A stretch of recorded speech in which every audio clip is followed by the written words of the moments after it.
আল্লাহ পাক বলছেন, আলাম আহাদ ইলাইকুম ইয়া বনি আদম আল্লাহ তা'বুদুশ শাইতানা ইন্নাহু লাকুম আদুউম মুবিন।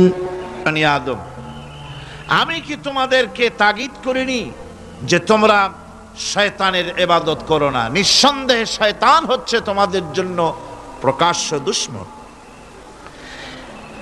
এ কথা সকলেরই জানা আছে যে দুনিয়ার মানুষ শয়তানের ইবাদত কেউ করে না, শয়তানের পূজা কেউ করে না, ঠিক কিনা? শয়তানের কেউ পূজা করে না, বরং শয়তানের প্রতি চতুর্দিক থেকে শুধু লানত হতে থাকে, ঠিক কিনা? শয়তানের খালি গাল দিতে থাকে সারাদিন।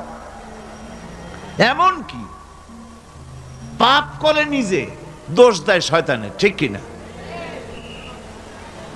কবি বলছেন, ক্যা হাসিয়াতি হ্যায় মুঝে হযরত ইনসান পর, ক্যা হাসিয়াতি হ্যায় মুঝে হযরত ইনসান পর, ফেল বত্তু খুদ করে লানত করে শয়তান পর। আমার মানুষের অবস্থা দেখে হাসি পায়, খারাপ কামটা করে নিজে আর গাল দিয়ে দেয় শয়তানের। সারাটা দিন মেয়ে লোক, পুরুষ লোক, বাচ্চা সকলে শয়তানের গাল দেয় সমানে, ওর কপালটাই খারাপ, ফুটবলের মতো। এর জন্মই হয়েছে লাথি খাওয়ার জন্য। সুতরাং আল্লাহ পাক যে বলছেন যে শয়তানের ইবাদত করতে তোমাদেরকে নিষেধ করেছি, তার অর্থটা কি? তার অর্থ হচ্ছে যে মানুষ শয়তানের আনুগত্য করে, শয়তানের কথা মতো জীবন পরিচালনা করে, শয়তান যেটা বলে সেটাই করে, শয়তানের ওয়াসওয়াসা দিয়ে সে পরিচালিত হয়, কোরআন এবং হাদিস দিয়ে নিজেকে পরিচালিত করে না। এটাই হলো শয়তানের আনুগত্য করা। কিয়ামতের দিন আল্লাহ রাব্বুল আলামিন বলবেন, উহশুরুল্লাযীনা যালামু ওয়া আযওয়াজাহুম ওয়া মা কানু ইয়াবুদুনা মিন দুনিল্লাহি ফাহদুহুম ইলা সিরাতিল জাহিম। আল্লাহ রাব্বুল আলামিন কিয়ামতের দিন তিনি বলবেন, যারা নাকি সেই সমস্ত শয়তান এবং তার অনুসারী, যারা নাকি আমাকে বাদ দিয়ে যারা অন্যদের ইবাদত করত, সেই ইবাদত যাদের করত, আনুগত্য গোলামি যাদের করত, তারা এবং তাদের সাথী সঙ্গে সবগুলিকে একত্রিত করো আর জাহান্নামের রাস্তা দেখিয়ে দাও, সকলকে জাহান্নামের পথ দেখিয়ে দাও।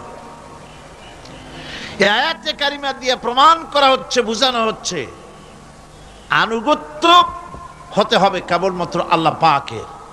সব বুঝে নির্দ্বিধায় বিনা প্রশ্নে যাকে স্বীকার করতে হবে, মানতে হবে, তিনি হচ্ছেন আল্লাহ সুবহানাহু ওয়া তাআলা এবং তার নবী জনাব মুহাম্মদ রাসূলুল্লাহ সাল্লাল্লাহু আলাইহি ওয়াসাল্লাম। অন্য কাউকে কোরআন হাদিস দিয়ে যাচাই না করে কারো মতকে গ্রহণ করা যাবে না। আল্লাহ পাক বলছেন, ইত্তাখাযু আহবারাহুম ওয়া রুহবানাহুম আরবাবাম মিন দুনিল্লাহি ওয়াল মাসীহ ইবনে মারইয়াম وما أمروا إلا ليعبدوا إلها واحدا। আল্লাহ পাক বলছেন, তারা নিজেদের ওলামা মাশায়েখদেরকে আল্লাহর পরিবর্তে নিজেদের রব তারা বানিয়ে নিয়েছে এবং তারা মসিহকে, ঈসা আলাইহিস সালামকে, মরিয়মের পুত্র ঈসাকে আল্লাহকে বাদ দিয়ে রব বানিয়ে নিয়েছে। অথচ হুকুম করা হয়েছে, আল্লাহ পাকের পক্ষ থেকে আদেশ করা হয়েছে, একমাত্র আল্লাহ রাব্বুল আলামিন ছাড়া কারো আনুগত্য করা যাবে না, গোলামি করা যাবে না, দাসত্ব করা যাবে না। এখানে ওলামা মাশায়েখ এবং পাদ্রী পুরোহিতদের রব বানিয়ে নেওয়ার যে কথাটা বলা হয়েছে সেটা হচ্ছে যে তাদেরকে আদেশ এবং নিষেধকারী হিসাবে মেনে নেওয়া হয়েছে, আল্লাহ রসুলের অনুমোদন ছাড়াই তাদেরকে গ্রহণ করা হচ্ছে, তাদের কথাগুলিকে শিরোধার্য করা হচ্ছে।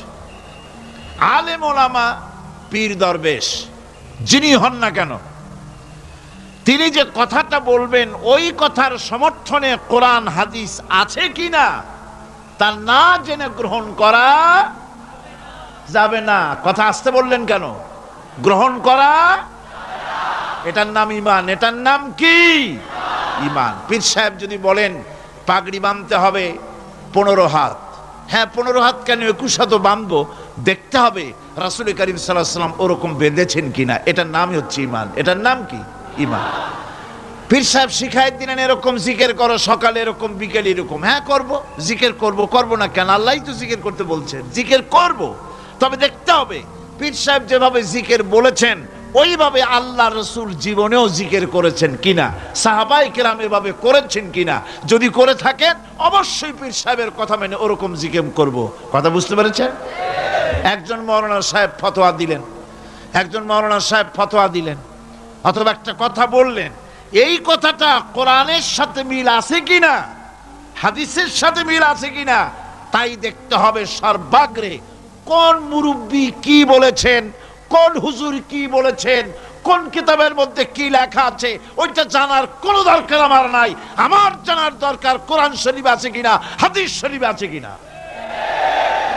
এর নাম হচ্ছে ঈমান। এর নাম কি?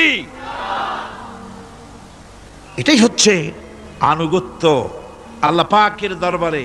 এটাই হচ্ছে আনুগত্য করার জন্য এটাই সবচেয়ে বড় দলিল যে আল্লাহর হুকুম মেনে চলতে হবে, আর অন্য কারো অন্ধ অনুকরণ করব না।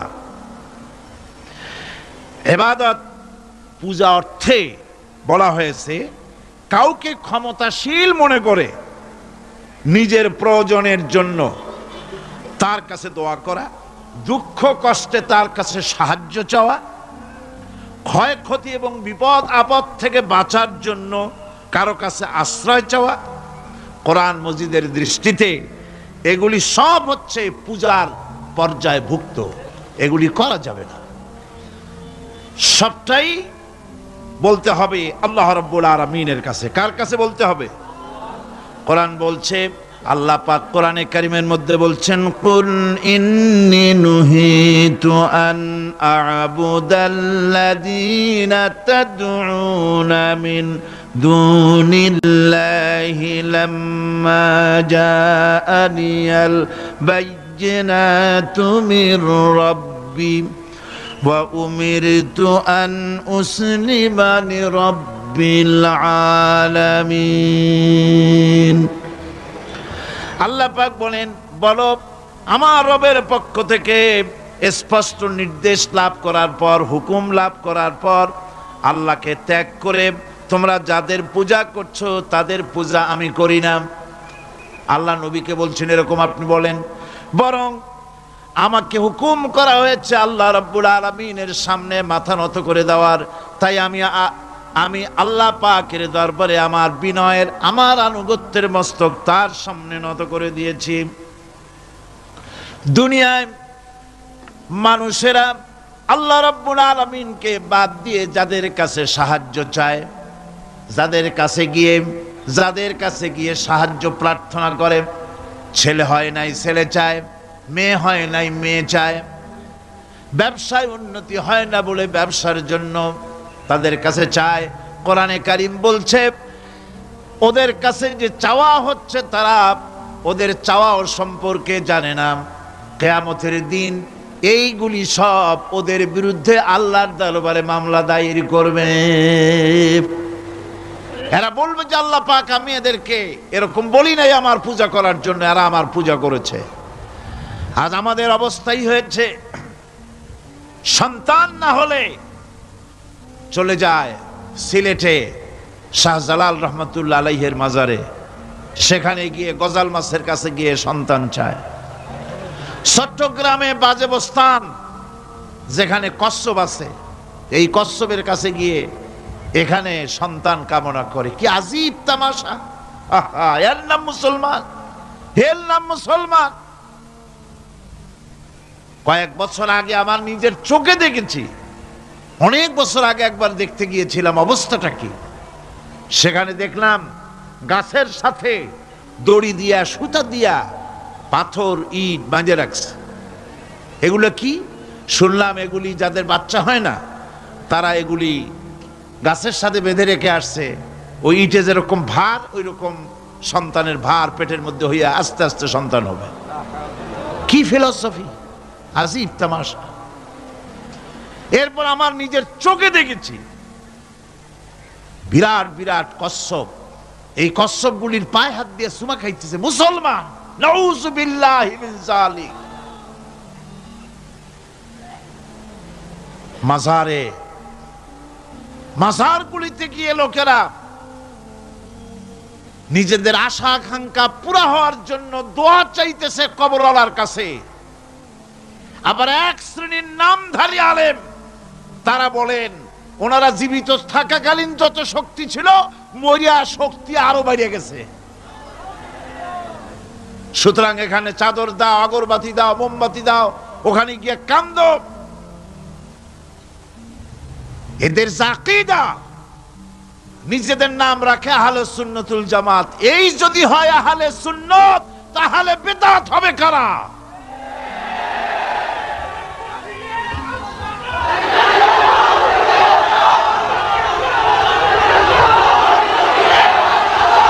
কবর, মাজার, ওলিউল্লাহদের মাজার। থামুন, ওলিউল্লাহদের মাজার তো ভালো কথা, মর্যাদার সাথে সুন্দর করে তা রাখতে হবে, যত্ন সহকারে রাখতে হবে, তার পবিত্রতা রক্ষা করতে হবে। কিন্তু মাজারে গিয়ে আপনি কিছু চাইতে পারবেন না। কোরআনের আল্লাহ পাকের হুকুমের সম্পূর্ণ বিপরীত। কি আজে বাজে মশলা দিয়া তারপরে মানুষদের কি বিভ্রান্ত করতেছে, মানুষকে আল্লাহর মাকামে নিয়ে গিয়েছে। নাউযুবিল্লাহি মিন যালিক। সুতরাং এর থেকে গোটা জাতিকে বাঁচাবার জন্য জিহাদ ঘোষণা করতে হবে। মাজারকে পূজার জায়গা বানানো যাবে না। সুতরাং কোরআনে কারীম বলছে যে একমাত্র গোলামি, আনুগত্য সবটা হবে আল্লাহ রাব্বুল আলামিনের। অন্য কারো সামনে মাথা নত করা যাবে না। যা বলার, যা চাওয়ার সবকিছুই তাকেই বলতে হবে। বন্ধুগণ, আল্লাহ রাব্বুল আলামিন বলছেন وَيَعْبُدُونَ مِن دُونِ اللَّهِ مَا لَا يَضُرُّهُمْ وَلَا يَنفَعُهُمْ وَيَقُولُونَ هَؤُلَاءِ شُفَعَاؤُنَا عِندَ اللَّهِ। এই সব লোকেরা আল্লাহকে পরিত্যাগ করে তারা এমন সব জিনিসের পেছনে দৌড়ায় যারা তাদের কোনো উপকারও করতে পারবে না, ক্ষতিও করতে পারবে না। আমরা তো এই কথাই বলি কালেমার ভিতরে, খাইরিহি ওয়া শাররিহি মিনাল্লাহি তাআলা। ভালো হোক মন্দ হোক সব কার কাছ থেকে হয়? বলেন সবাই, কার কাছ থেকে হয়? ভালো মন্দ সবই হয় আল্লাহ পাকের পক্ষ থেকে। আমার ভালো আমার মন্দ সবই তিনি করেন। কোরআনে কারীম অন্যত্র বলছি والذين تدعون من دونه لا يستطيعون نصركم ولا أنفسهم ينصرون।